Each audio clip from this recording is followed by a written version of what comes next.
Bismillahirrahmanirrahim. Assalamualaikum warahmatullahi wabarakatuh. Baiklah, kami dari kelompok 7 ingin membahas materi mengenai rasio likuiditas dan aplikasi dalam laporan keuangan bank syariah. Materi yang pertama yang akan saya bahas sendiri yaitu mengenai pengertian rasio likuiditas. Rasio likuiditas atau sering disebut juga dengan rasio modal kerja merupakan rasio yang digunakan untuk mengukur seberapa likuidnya suatu perusahaan. Caranya yaitu dengan membandingkan komponen yang ada di neraca, yaitu total aktiva lancar dan total pasiva lancar, atau utang jangka pendek. Penilaian dapat dilakukan untuk beberapa periode, sehingga terlihat perkembangan likuidnya suatu perusahaan dari waktu ke waktu. Terdapat dua penilaian terhadap pengukuran rasio likuiditas, yaitu yang pertama, apabila perusahaan mampu memenuhi kewajibannya, dikatakan perusahaan tersebut dalam keadaan likuid. Dan yang kedua, yaitu sebaliknya, apabila perusahaan tidak mampu memenuhi kewajibannya, maka dikatakan perusahaan tersebut dalam keadaan illiquid. Rasio likuiditas dapat didefinisikan sebagai rasio yang menunjukkan kapabilitas suatu perusahaan dalam menutupi kewajiban jangka pendeknya. Rasio likuiditas dikenal juga sebagai rasio yang dapat digunakan untuk mengukur sampai seberapa jauh tingkat kapabilitas perusahaan dalam melunasi kewajiban jangka pendeknya yang akan jatuh tempo. Berdasarkan pengertian tersebut, maka rasio likuiditas adalah rasio keuangan yang menunjukkan kemampuan finansial perusahaan dalam memenuhi kewajiban jangka pendeknya tepat waktu kepada kreditor. Baiklah, materi selanjutnya akan dibahas oleh teman saya. Tujuan dan manfaat rasio likuiditas. Nah, dalam perhitungan rasio likuiditas memberikan cukup banyak manfaat bagi berbagai pihak yang berkepentingan. Nah, pihak yang berkepentingan ini adalah pemilik perusahaan dan manajemen guna nilai kemampuan mereka sendiri. Nah, oleh karena itu perhitungan rasio likuiditas tidak hanya digunakan untuk perusahaan, namun juga bagi luar perusahaan. Nah, berikut ini adalah tujuan dan dapat dipetik hasil rasio likuiditas. 1. Mengukur kemampuan perusahaan untuk membayar kewajiban utang. 2. Untuk mengukur kemampuan perusahaan kewajiban jangka pendek dengan aktiva lancar. 3.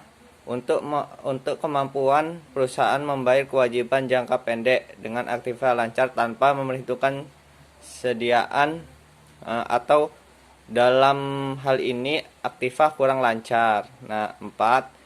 Mengukur atau membandingkan antara jumlah persediaan yang ada dengan modal kerja perusahaan.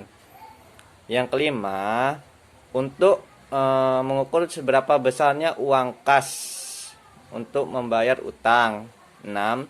Sebagai alat pelancar ke depan, terutama yang berkaitan dengan perencanaan kas dan utang. Nah, yang ketujuh, untuk melihat kondisi posisi likuiditas perusahaan waktu ke waktu dengan membandingkan untuk berapa periode. Nah, yang kedelapan, untuk melihat kelemahan yang dimiliki perusahaan untuk memperbaiki dengan melihat rasio likuiditas pada saat ini. Nah, berbagai pihak menyandang dana kreditor investor, kemampuan perusahaannya membayar kewajiban kepada pihak ketiga. Hal ini memberikan jaminan pihak kreditor untuk memberikan pinjaman selanjutnya. Nah, segitu saya tujuan dan manfaatnya. Kelas di sini akan menyampaikan materi yang ketiga, yaitu tentang macam-macam rasio likuiditas. Yang pertama yaitu rasio lancar. Rasio lancar merupakan rasio untuk mengukur kemampuan perusahaan dalam membayar kewajiban jangka pendek atau hutang yang segera jatuh tempo yang pada saat ditagih secara keseluruhan. Rumusnya yaitu aktiva lancar dibagi dengan hutang lancar dikali 100%. Yang kedua yaitu adalah rasio cepat.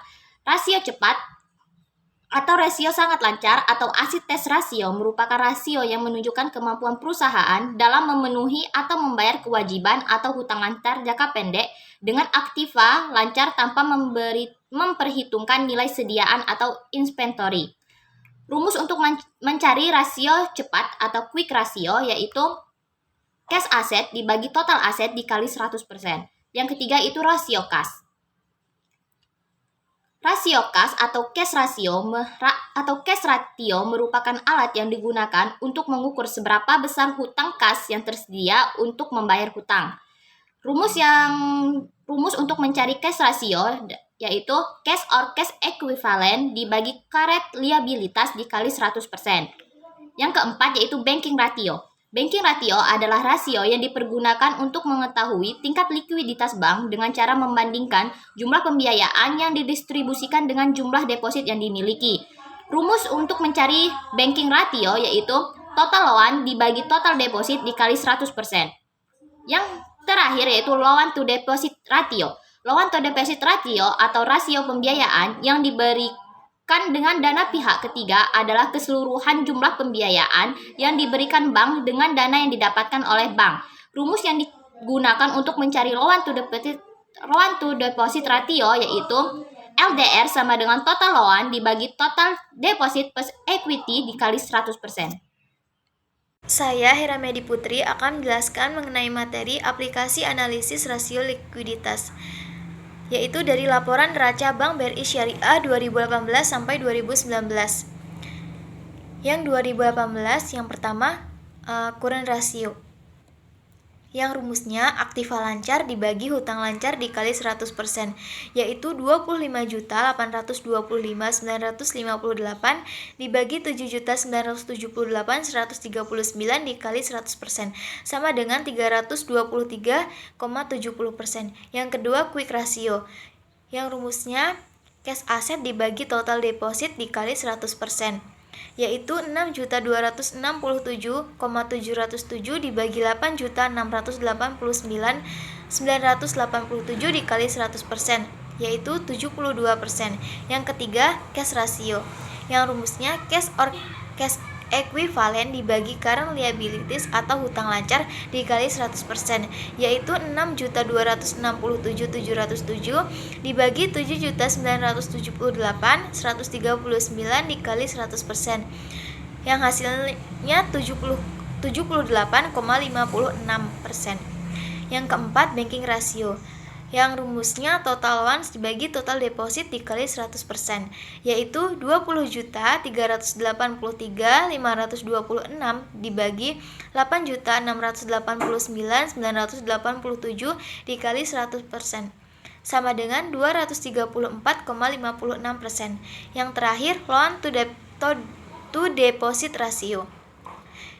Yang rumusnya total loans dibagi total deposit ditambah equity dikali 100%, yaitu 20.383.526 dibagi 8.689.987 ditambah 5.026.640 dikali 100%, yang hasilnya 556,41%.